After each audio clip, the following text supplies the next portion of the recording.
Hi guys, my name is Jana Holton and you're watching Lucerna Media. Today I'm interviewing a very special guest and this is our first ever episode. I'm interviewing Daisy Blackmore Creden, who first got elected when she was 18 as a Labour candidate for Fletton and Woodstone, and now she's 19 and an independent candidate, but we're going to get more into that. She is part of the Women's Safety Initiative, and that's something I really want to delve into as well in this interview.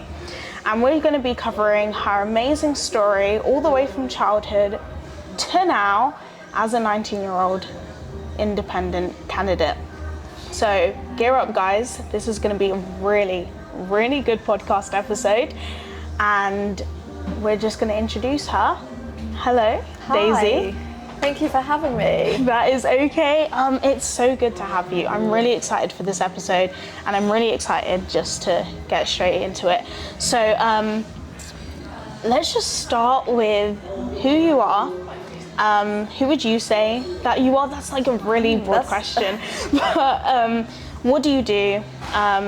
What is your job now and what are you going to do in the future? Let's start with that and then we can go into your story a little bit. So yeah. Let's go. Who am I? That's always such a tough question when people, them sort of questions when people ask about yourself. Who am I? I am a strong-minded, independent thinking, young female who's in politics. That's so good. And I represent Fletton and Woodstone wards, and I was elected last year as the then UK's youngest councillor. Mm-hmm. And I think I could still be the one who was elected as young as you can be. I think you have to be 18 6 months to be, but that I'm not sure if that's changed or not to be selected. But I enjoy politics. I always have enjoyed politics. I was an activist growing up. I mean, my first protest was at 12 years old, and then my growth went and I started attending more protests. And then 16 years old I attended the end austerity protest, which was my actual reason to join local government and start to get involved. Wow, that's great. It seems like you have had involvement in politics ever since the beginning then. We had a conversation before this and you said that your family's quite political as well, so you've had that basis. So tell me like a little bit of your story, like how did you get into politics in the first place, and what kind of influenced you to stand for council in Peterborough at such a young age, before your A-levels? I find that absolutely insane.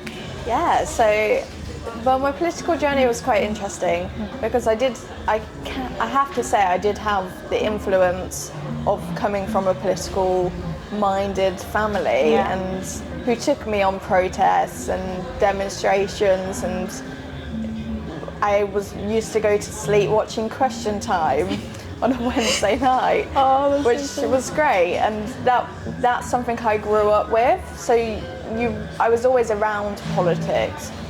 But I remember being told and that you need to make a decision for yourself. Where does your ideology stand? So I was given a vast amount of books to read, and I was about 13 years old, going into school, reading Marxism, going on Marxism. Marxism was something I was amazed by at that age, and it took me by surprise by Marxist ideology, and I kind of was like, okay, socialism and Marxism go hand in hand, and I was like, well, which political party does that align with most? And at that time it was Labour, but I don't think Labour is a socialist party anymore. And could I say that I've shifted towards the right? Yes. Slightly, culturally, I would say may be perceived by the public as being right-wing, but fiscally and economically, I'm still quite left-wing. So it's quite hard how do you explain that to people? It's not easy to like pinpoint where you stand. That's completely, I think that's completely valid, especially in the changing political environment. It's like, it's very hard to find where you stand politically, because we've got the basis there for like right and left wing, and we know what it means on paper, but what does it mean in the practical world, I guess. That's what you're saying, and I think a lot of people struggle, a lot of young people as well.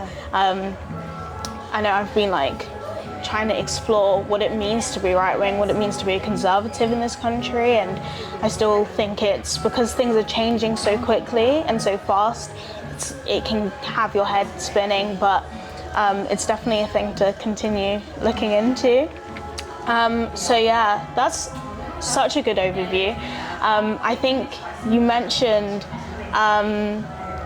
your childhood again being like you being so interested in politics in your childhood. So what was something that you would say shifted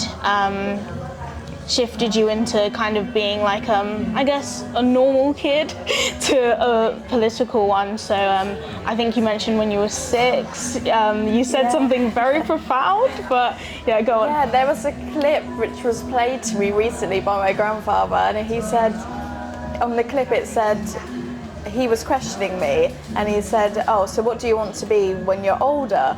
And I was there, my arms crossed, and I said, the Prime Minister. And here I am now involved in politics. It's wild to think at that age, you're saying you want to be the Prime Minister, and then one day at a time you could potentially be in the step of a direction of being higher up in politics and potentially Prime Minister one day. Yeah, it's amazing. It's really, really cool that you had that vision from young. And yeah, I think I want to get more into how that actually affected, I guess, how you approach politics now, and your focus on young people in politics. So tell me a little bit more about that, like young people in politics, more so youth engagement, I think you're focused on more. Just tell me a little bit more about that, and what you mean by you want to engage young people. I mean, when I was at school and you'd talk about politics, no one was interested. Yeah. Apathy is high amongst young people. But I do, to an extent, believe that is changing with the rise of reform and the right and the potentially Corbyn's new party. And I think that's where young people are either going to extremes politically, and we are not seeing young people be moderates politically anymore, which is quite interesting, and it's something that I've been looking into lately. But I do think apathy is still too high. However, when I was elected, I think we ended up getting quite a large turnout amongst young people, which was brilliant, because I was knocking on doors and I was having 18, 19-year-olds answer who've never voted before, but said, oh, look, we might actually vote now because, oh, well, we have a young people person representing young people's voices. And I mean, I represent everyone's voice, but I do think that in local government and national government, we have seen young people's voices not being represented enough. And so I like to bring that perspective where we are seeing a change of direction towards, we need to see young people at the table and have their voices heard. Yeah, no, definitely. I think you made a very good point there about apathy, especially in schools.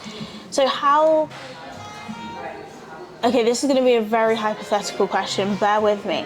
How, if you could do anything, like, didn't matter about, I guess, council voting and getting people on your side in the council, if you could do anything to increase young or youth engagement, what would you do? What campaign would you run? Like roughly, I know that's like a really big question, but what would you do? Or what would be the how? I think politics needs to be a mandatory subject, Okay, which is taught. Yeah. And I don't think it should be a subject that is optional, which it is now at A-level level.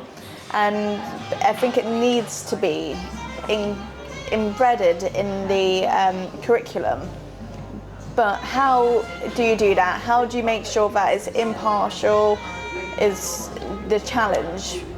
But I do think there's a way of having politics taught mandatory to all young people, because I think that's the only way we can increase young people going out and getting engaged and participating in politics and actually finding their own ideology and which political party aligns with them, if any do. So that's the one thing I would push for, is mandatory teaching of politics in schools. I like that. That's strong, and I think, but I don't think it's unreasonable either. I think it's a very important thing to learn and grow, especially in schools where that's not really taught a lot. Okay, so we're going to go a little bit more into your career now, which you started at the very old age of 18. Very old. Very old. And I think it's very, very cool that you started early on. And I think I just want to know your motivations behind specifically the council. Like, what drew you to the council and not any other form of politics? Because you could have been or done anything, really. When it comes to politics, there's a lot of opportunities for young people in politics. You could have just, I don't know, went the civil service route as well. So why did you choose council when it comes to politics? So, well, the council actually was an accident. Oh, okay. Yeah. All right, we're getting into it now. Yeah. Go on. I was actually supposed to be a paper candidate. Oh, okay. And they had a candidate drop out in the last 2 weeks before the election. Wow, okay. And I was asked to fill it in, but I was told that you have to do a proper campaign. So I did say, give me a week to decide. And so I came back.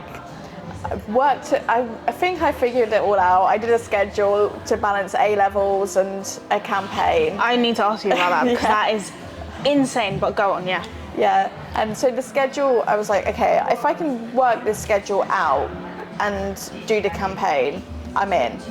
And I managed to figure that out, which was brilliant, because I was like, okay, I love activism and I love the community. And so I did the 2-week campaign. I managed to knock on every single door in Fletton and Woodston. Insane. Which was hard, which was a challenge. By yourself, or did you have a team with you? Or? So I didn't really have a team, but I managed to get the family out, door knocking, and leafleting. There was mum with a pushchair with a 2-year-old out leafleting, which was brilliant. Yeah. And that support was great. And I know I had no chance to get elected. And I remember being told on the night of the election, look, Daisy, you're not going to win. And I was like, great, I will go off and go to university. And then the votes started coming in and they started piling up for me. And I thought, gosh, I've won. And I was taken by surprise. Wow. But afterwards, when I went out and into the community and everyone said, no, I'm surprised you didn't feel as though you was going to win, because you were bringing a new voice, a fresh voice, what we all needed. And I was like, oh, this is great. And maybe it's because I was young and the same old council, the same old representatives, the same faces, and there's a fresh face. So that was really good, and I absolutely love what I do. Yeah, that's so cool. And to hear, I guess, the behind the scenes of all of that, crazy. Now, I know I keep on bringing this back to A-levels. A-levels was probably the most stressful time of my life. Yeah. How? Just like, how? Why? And just, how did you balance it all? Because you were elected, and then you had to take your A-levels after. I think it happened to around about May. With a broken arm too. A broken, okay. You must either be Superwoman or something happened. Like, Probably crazy. Okay. Psychotic, Yeah. I don't know, whatever. Like, that is insane. I think genuinely you're just talented. Let's call it what it is. But, and you're hardworking. So, how did you manage to balance the two? Like, just tell me a little bit I had a about very that. strict structure. Okay, yeah. So we were lucky with A-levels where we'd go in for our lessons and then we could go home. And in that gap between going home to study, I would go out and door knock in Canvas, and then I would do my evening of study. Yeah. And then I would mix it. It would always be a balance. And I thought actually that kind of helped because I needed to go out and do something other than study. Yeah. Which was my campaigning. Yeah. For other people. You must have got so many steps in. Yeah, So many. Yeah, so much weight loss, which was great. Yeah. Yeah, so the studying was really, I mean, it wasn't hard, but I did miss a few lessons Okay. frequently to go out canvassing. Fair enough. Which was very naughty of me to do, but I enjoyed it, and I was still studying too. And I knew it got to a point where we were going into school for the sake of going into school, studying, when we were just going in to revise. And I was like, okay, how do I work this all out and how do I manage it? Which I did, and it was great. And I did have a broken arm at the time too. How and did it was you manage I'm left-handed, so you broke I was not able to write. So how did you write your A-levels? Was it, did you have to type? Okay. Yeah, it was like this. And for some of them I had a lady write for me, which was quite interesting, and because pen and paper, you can think while doing it when you're just thinking of what to say for them to write. Yeah, but you're just kind of dictating to her what she should write. Crazy. Yeah. How did you break your arm? I play football. Oh, okay. All right, cool. That's so cool. So do you play like with a club or just like casually? With a club. That's so cool. Yeah. That's really, really cool. All right. So yeah, you were very talented. That is so insane. Okay. And you were still able to beat the incumbent Conservative councillor for Fletton and Woodston by 282 votes. I find that really, really, really insane. It just shows how hardworking you are, and that's another reason why I was really excited for this interview. How hard did you feel like you needed to work now or when you became a councillor?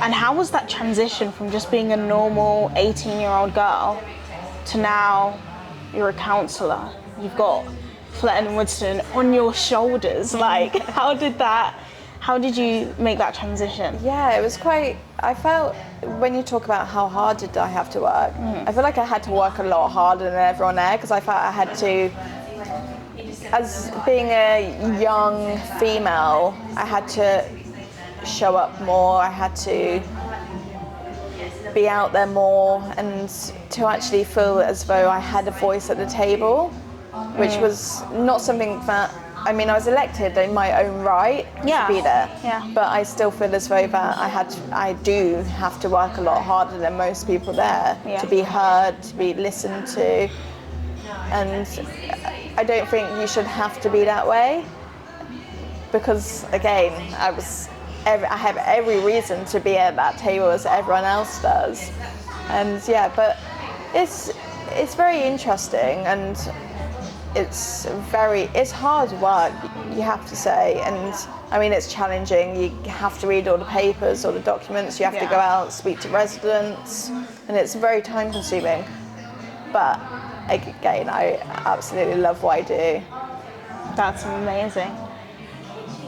I'm still like shocked that you had a broken arm whilst doing all of this, but fair enough, like genuinely. Imagine leafleting with a broken arm, how to that's open what a I'm letterbox. thinking. Like there are so many barriers that you had to, insane. Like I really want to speak about that more, but we're going to move on. Now, we focused a little bit on the election, that you became one of the youngest councillors, which also might have been such a big barrier, especially in Peterborough City Council, because I know there are a few young councillors, but not many. No. Not many at all. How many would you say, percentage-wise, if you can put your finger on it? I'm not sure. I think under 30s, there's a few. Okay.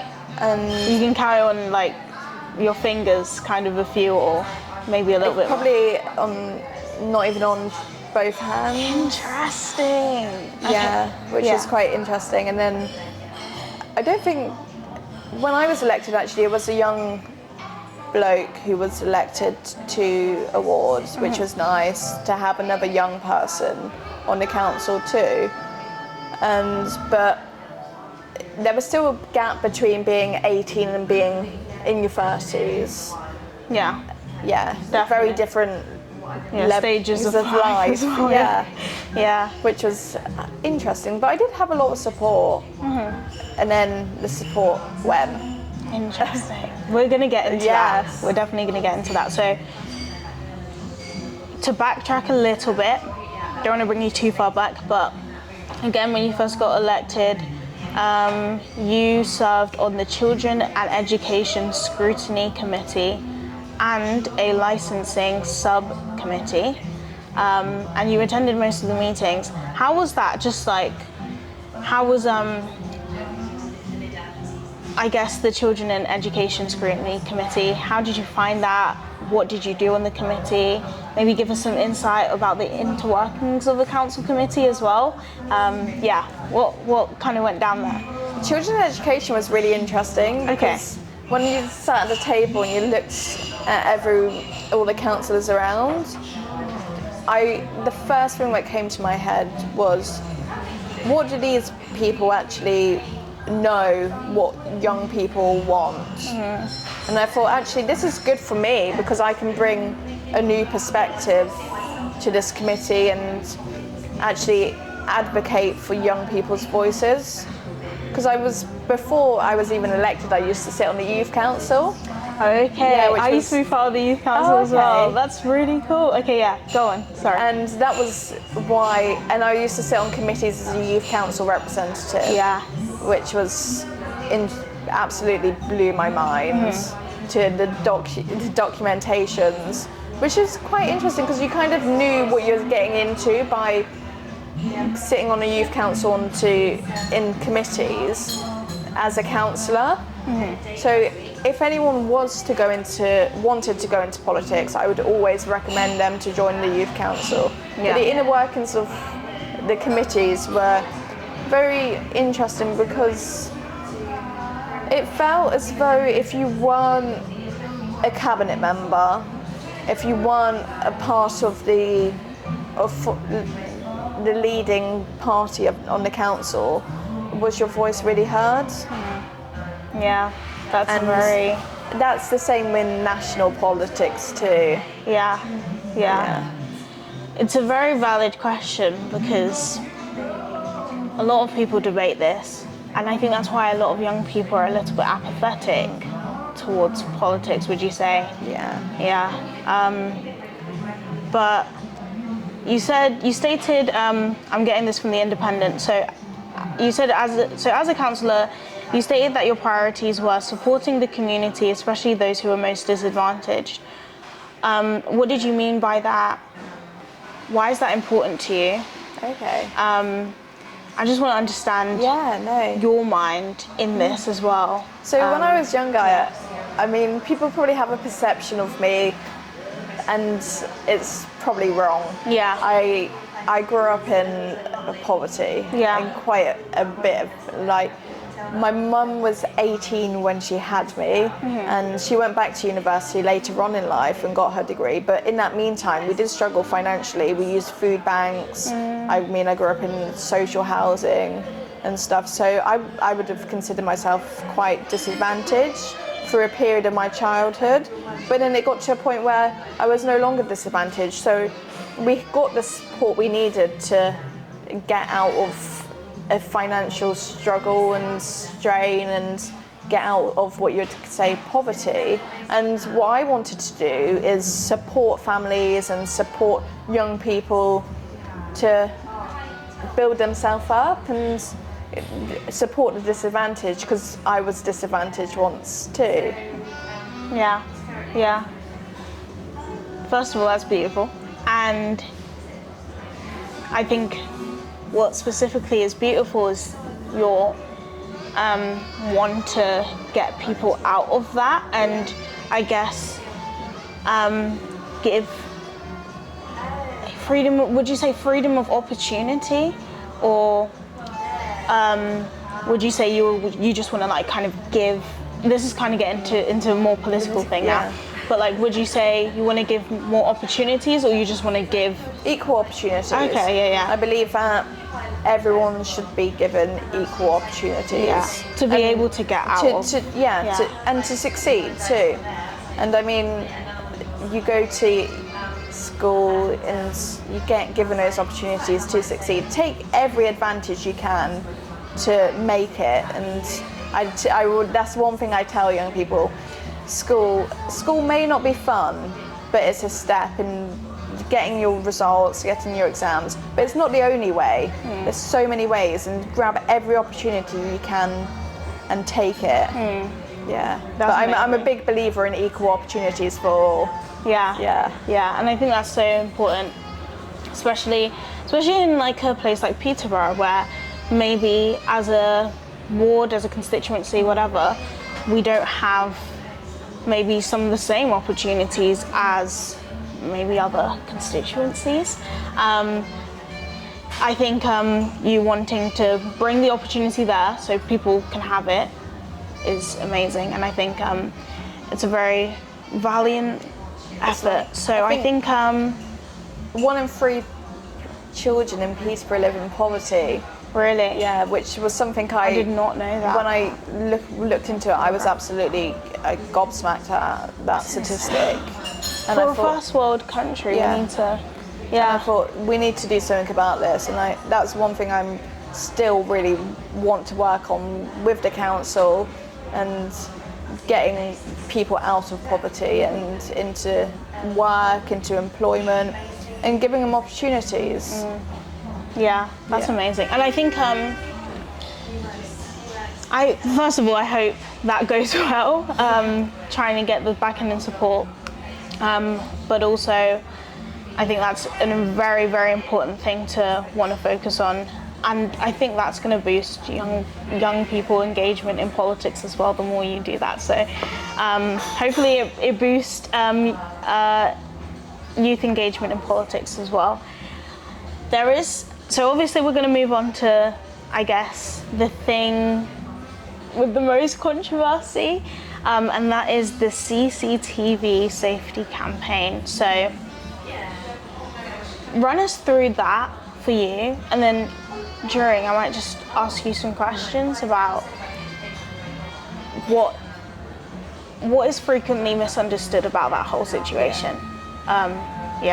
So, as you said earlier, I did sit on licensing committee, and we had the CCTV in taxis come through to licensing, and whether to implement CCTV in taxis locally or not. And this was a national thing that went to councils, and I hope I'm not saying anything incorrectly, but I think that it was brought to councils which have high levels of child sexual exploitation to implement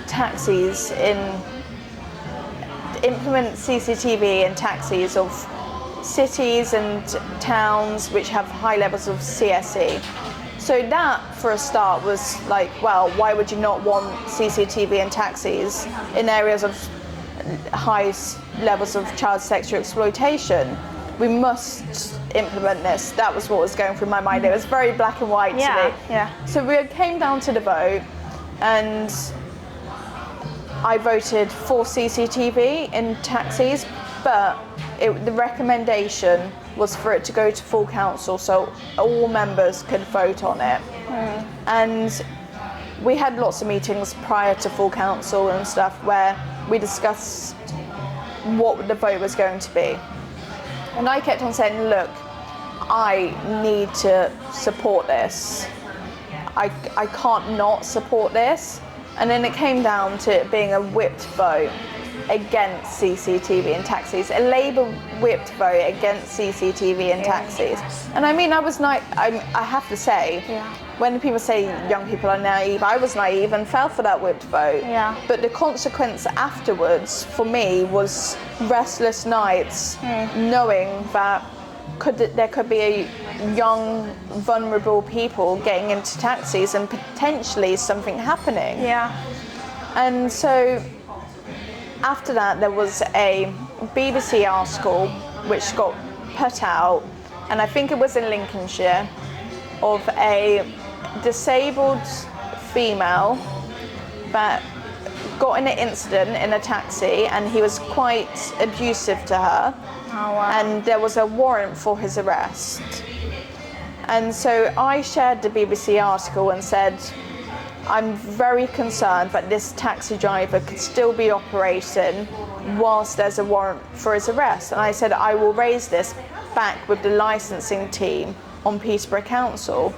And for sharing that article, I was accused to be targeting Asian Labour councillors by sharing that article. That was put in an email. Insane. So you shared an article, had nothing to do about race. No. Who was the article written by? BBC? The BBC article, BBC, So it could have been a Lincolnshire article or Cambridgeshire. And then they started to accuse you. I think the word maybe used back then was, I don't know if it was around about this point it started to become bullying, or... Yes, yeah, there was Explain lots a little of bit more comments. about that. Yeah. So it was put in our group chat after saying you can't share that. Yeah. And I thought, actually, I can. Yeah. It's an article. Yeah. Everyone shares articles. Elected representatives share articles all the time. Yeah. And all I was saying is that I was going to make sure, because lots of people were commenting on this article with concerns, is that I was going to go back to licensing and ask what's going on here with the situation. And I wasn't commenting on a live court case. Yeah. I wasn't saying anyone was in the wrong. I was just reiterating what the article said, was that there was a warrant for this man's arrest, and that I was going to go back to people and explain what's going on with that situation. And so there was comments in our Labour group chat saying, what on earth am I doing? You can't do that. And then it got worse, and I got an email that was sent through, and well, it was sent as a complaint against me, but I was copied into the email, and it said about how I am targeting, and it's quote targeting Asian Labour councillors, which absolutely made no sense to me, because I was not targeting anyone. I find that insane. Yeah. I'm just thinking, I'm trying to like comprehend where they got any of this from, but I guess it was just a thing where they just didn't like it. Why do you think it? There was a question I had. Bear with me. I really, really wanted to ask this, because with this, when you launched the campaign for mandatory CCTV, we're jumping ahead just a little bit, for mandatory CCTV in taxis, it sparked obviously really strong reactions inside the council and outside the council. Looking back, do you feel the opposition was more about the policy itself, or was it more about internal party dynamics and identity politics? It was completely about internal party dynamics. Yeah. The guy that accused me of targeting Asian Labour councillors was previously the chair of the Peterborough Private Hire Taxi Association. Very and interesting. then another councillor, which is now she's now declared it, stated that, well, no, she was doing taxi medicals on behalf of the Labour group. And she's only now declared it? In the past, How recent? Since the vote. Since the vote. But it was not declared, which is insane, on the vote when they are doing taxi medicals, which should have been picked up on by very council. much so. Yeah. So it was very internal, because a message was put after licensing in a group chat, said, look, licensing, what have you done?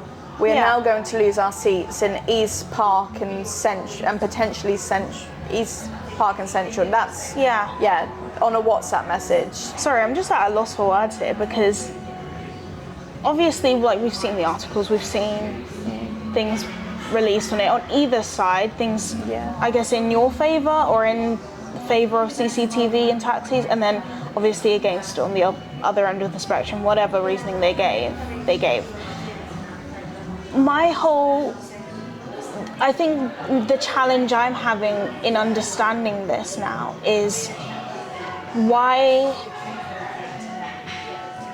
did they think it was okay to now specifically target you, when I'm sure there were other people who were, I guess, supporting you, or was there no other councillor who? There was a lot of people who were for it. Yeah, in the council. Yeah, but weren't as vocal as me. Fair enough. They were very anti-me, and you see the silencing go on everywhere. Yeah. Across the country, and we're seeing it everywhere. It's particularly in regards to the grooming gangs and how girls were silenced then. Yeah. And you actually, when you're not aware of it, you question, really, people are silenced to that extreme? And then you experience the political silencing yourself.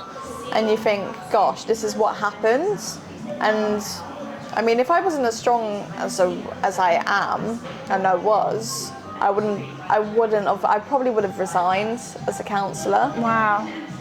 And that's obviously not on, because again, you didn't do anything wrong. No. From what I've seen in the articles and what you've explained as well, that kind of behind the scenes, there was no wrongdoing from your part. Bring me, again, do what you're comfortable with. I don't want to, of course, like, push you, but you've mentioned in previous interviews and in articles as well that you experienced anti-Semitism. So how did that, I guess the correct me if I'm wrong, the CCTV incident happened first, and then obviously you brought this article to their attention. Then they started accusing you of racism. Then you started to experience anti-Semitism, or what was the order of all of that? So the CCTV incident happened first. Yeah. And then the Peterborough Private Hire Taxi Association put a post out about me. Yeah. A very anti-me post about what I shared on an article. And there was lots of comments under that post on Facebook about being on the payroll of Benjamin Netanyahu. And my first thought was, this is really bizarre, to be considered to be on the payroll of Benjamin Netanyahu out of nowhere. My first thought was, this guy must know I'm Jewish. Yeah. Because why else would someone comment that? Yeah. And so I reported it to the Labour group, and I reported it to I said to the MP about it too. I said, this guy who's commented this is a Labour supporter. Yeah. You need to do something about that. And he kept on commenting, and I even took it to the police at one stage, because I was like, this is a hate crime. Yeah. And the police said, this is a no crime hate incident, no, something like that. Yeah. Something which. So basically, no crime was committed, but there's still hate. Yeah. So nothing could be done about it. That's interesting. Which is really bizarre. Wouldn't it be some kind of defamation of character? Because even though it's not losing you money, it may be losing you votes in the long run, which in turn would lose you. I guess it's all speculation though, but yeah, go on. But you see people get arrested for worse posts lately. Yeah. Or get brought in by the police for probably not as bad posting as the anti-Semitism that I encountered. And the thing that took me by surprise was how unwilling Labour were to do anything about it, because they had a problem with anti-Semitism in the past. And what it made me realise is that, okay, suspending members and putting on anti-Semitism training does not fix the problem. Yeah. The problem is still there, and anti-Semitism, because I used the word stupid to actually believe that they solved the anti-Semitism problem when they got rid of Corbyn and suspended lots of members. But it's still there, and anti-Semitism is still very active within that party. Yeah. Which is sad. Yeah, it's very sad. Yeah. Because it seems like they deal with other types of discrimination very, very much harshly. Maybe that's the correct word. But anti-Semitism is kind of brushed under the rug. Yeah. Would you say that's correct? From my own experience, yes. Yeah. Because you see you see it on social media about how much they take forms of discrimination, like you said, quite seriously. Yeah. Whereas when I went to them experiencing discrimination, nothing was done. Yeah. And that was my final push to me to leave. Yeah. Explain that process of leaving. I think I want to rephrase. Explain how hard it was to leave the Labour Party as a councillor who had been elected as Labour. And I'm not going to ask you too many questions at once. So what was the reaction from your ward now that you had left? Because they voted you in for Daisy being Daisy, but then also they did vote for a Labour councillor. So what happened and what went down? Also, what was your thought process behind it? So there was a lot of media attention surrounding the resignation. Of course. Which may have been good, may have not been great. Yeah. And I did put out an online statement about my resignation. I said, if my residents do not feel as though I can represent them as an independent, then I will call a by-election. And I did expect them to say, we don't want you, we elected you under a Labour banner, but a lot of residents came out in support and said, no, we still want you to be our representative. A lot of them said, you're doing a good job. And I mean, I try to represent their voices as much as possible, and which I think is great now, because I do not have a party whip. Yeah. I can truly represent what's in the best interest of my residents. Yeah, that's amazing, yeah. Yeah, so that's fun. Yeah, you can just kind of, it's good that, and I like that you're really focused on representing your residents. Obviously your ward used to be Conservative, so it's probably, do you find yourself voting along what party lines? I'm just really interested to. Does it vary? It does vary. Okay. Because it's quite a community-driven ward. Oh, okay. And there's lots of community groups but it's very interesting because the demographic of the ward is quite different in certain areas. Oh, okay. And so you have to represent everyone's voice. And well, if you can't represent I try to represent everyone's, but you have to represent the majority of what they're thinking. Of course. And so I do find myself stuck between sometimes voting with potentially Labour and sometimes voting with the Conservatives. But I am a bit of a rebel on the council. I will not hesitate to speak up if I don't agree with it. Yeah. Yeah. That's interesting. It's good to, I think it's good as the changing political climate is obviously developing to find, I guess, to represent your constituents properly, obviously.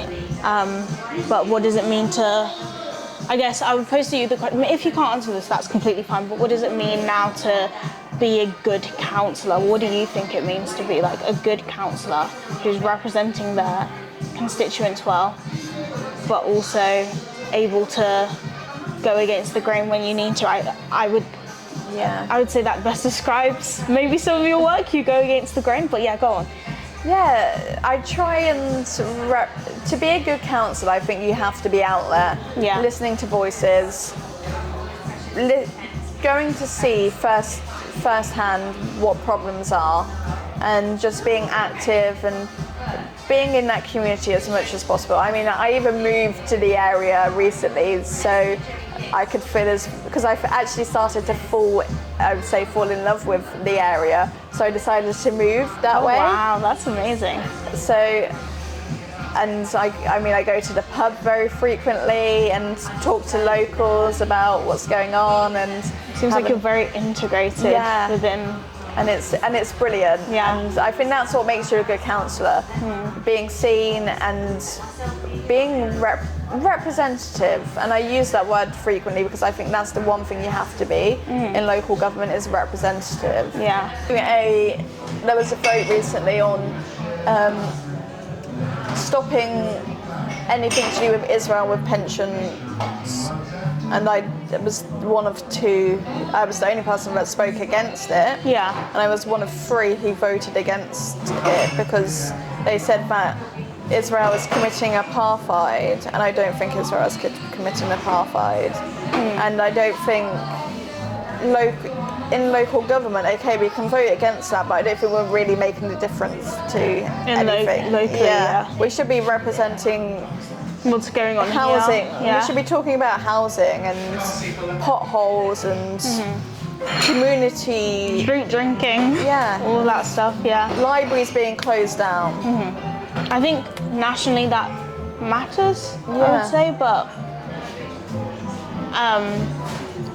I don't think I could have voted on that because I might have Jewish residents, which I do have Jewish residents, and I have Muslim residents, and I have Jewish residents who are very pro-Israel, and I have Muslim residents who are very pro-Palestine. Yeah. So I couldn't vote for something like that. Exactly. Because I need to be representing everyone's voice. All right, so let's pick up where we left off. We were speaking about the CCTV incident and everything like that. I really want to speak about the Women's Safety Initiative. Yeah. How did you get into that, first of all? I received a phone call from the Jess who set a Women's Safety Initiative up. Yeah. Saying, we've seen you on GB News, we would love to take on your CCTV and taxis campaign. That's so cool. And I thought, absolutely brilliant. I didn't want to carry it through alone. I thought this is something that everyone should be on board of. Yeah. And the more support, the better. Yeah. So they took on the campaign, and then I started to look at, obviously I looked into what they were focusing on, and they was focusing on how immigration impacts women's safety. Yeah. And I mean, I received a bit of backlash. Yeah. For joining Women's Safety Initiative, because a lot of people said this is a really right-wing organisation. Lots of right-wing young females part of this organisation. And I thought, what I was thinking is actually, okay, let's delve into, is immigration actually impacting women's safety? And the more I looked into it, yes, there was a problem.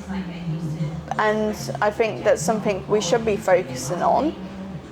But I don't think we should totally be focusing on immigration impacting women's safety, because it takes away the issue from women's safety being the women's main, safety, domestic abuse impacting women's safety, honour-based violence which is happening, things like that.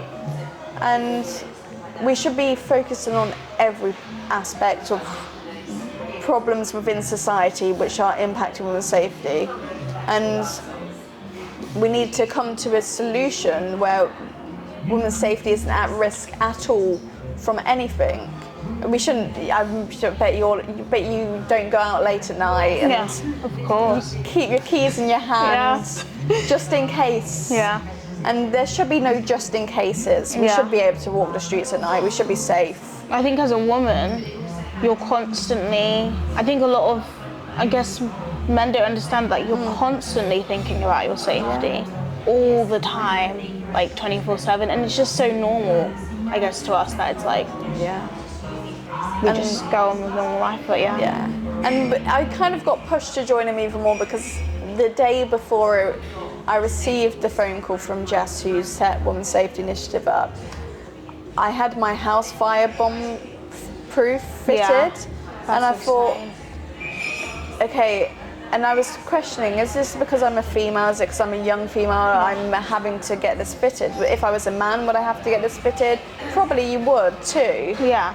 And my safety was at risk myself, so I thought actually this is the perfect timing to get involved and take the campaign through. And I'm absolutely loving supporting and working alongside that organisation, because it's nice to see a group of females across the political spectrum talk about women's safety and actually start to make changes, because we are hoping to make some real changes and start to influence policy. Because I mean, our petition is almost at 10,000 signatures, and we're hoping that the petition will actually cause a mandatory CCTV in all taxis. Yeah. So is that your end goal? That is the goal. Okay. Because I don't think mandatory CCTV in taxis would work if local councils were implementing it themselves based on a vote.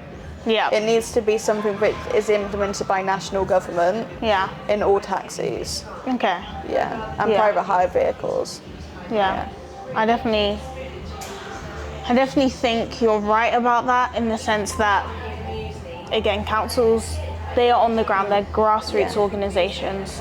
That's what they're made for. But nationally, you think, and the Women's Safety Initiative agrees with you and is backing you and backing that, just, I guess, that idea that nationally it needs to be imposed. In council-owned taxis, or? No. Explain to me a little bit more about that. Taxis get their licence from the council. Okay. And places like Portsmouth have implemented CCTV in their taxis and have seen a dramatic amount of crime deduction and decrease since implementing their CCTV. And I think sexual assaults in taxis and around taxis has increased in the past decade by quite a vast amount. And so it's something which is needed. Yeah. And there's no doubt about it, it is needed. Definitely. To protect the taxi driver and the passenger themselves. It's the best of both worlds, in principle. And you're one-on-one, it's a one-on-one, whereas if you're a female who feels vulnerable on a train or a bus, you could potentially be one of 15, one of 100 people and witnesses, whereas in a taxi you're in a one-on-one situation. Exactly. I think practically that makes sense. It works. I back that idea, totally back it, and I think and I hope other people will back that too as you continue. The support's been great. That's amazing. Yeah, overwhelming support, more support than I ever thought. Yeah, that's amazing. Yeah, I genuinely think this needs to be back. So we haven't got long left. Don't really want to rush this, but my last question and final thought is, what advice would you give to young people who want to basically be like you, Daisy Blackmore Creden? How would you, I guess, pose a process, I don't know, to become a councillor at such a young age? And how would you inspire young people to get more into politics?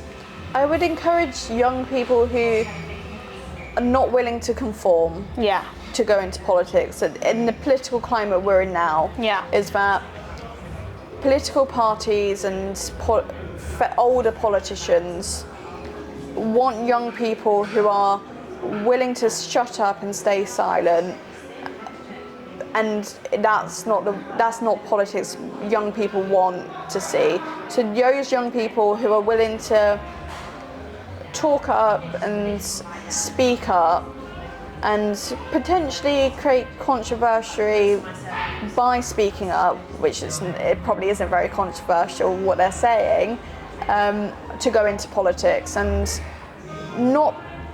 you see politics from the outside, and the internal politics isn't what you expect it to be. So every young person going into politics, I would always tell them to be very wary. People will be put on the front to begin with, and then you start to see there's lots of egos in politics, and if you're going into politics for the right reason, then totally go into it. But if you're going into it to make a career for yourselves and not truly represent people, then I would not recommend politics. But I would encourage, we need more young people in politics. That's 100%, we need more young voices at the table of our decision making. And so I encourage that. That's amazing. Thank you. And I think that's going to inspire a lot of young people. When they hear that, they're going to realise or understand a little bit more of what you do and what you stand for and what politicians should stand for all over the country as well. So that's it, guys. Thank you so much for watching. And thank you, Daisy. Thank you. For joining us for our first ever podcast episode. If you guys have any questions for Daisy, please comment and share this post so other people can get just the insane life, or the perspective of the insane life of Daisy and what she's going to do in the future as well, to follow her future plans, and the WSI as well, which is the Women's Safety Initiative that we were speaking about earlier. And yeah, thank you so much for watching. Again, thank you so much, Daisy, and I'm sure that we're going to hear a lot more from you in the future. So yeah. No, thank you. Thank you for having me.